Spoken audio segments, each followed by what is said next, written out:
So I wanted to do a follow-up review on this Moen kitchen faucet.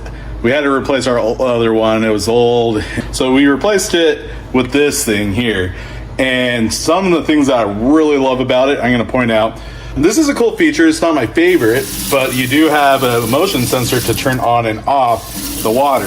We did have to angle this more like this so that it didn't interfere when we would get our fresh water from our filter here.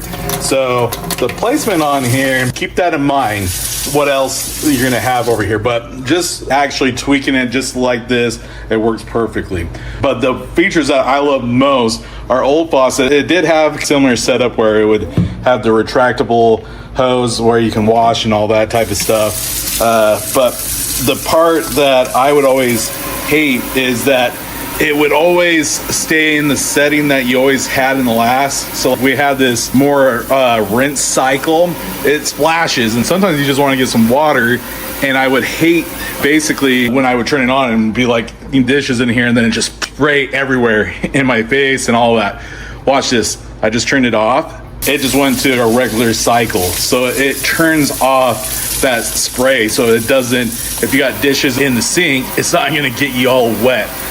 That is my favorite feature. Freaking love it for that. I would honestly just get it just for that reason.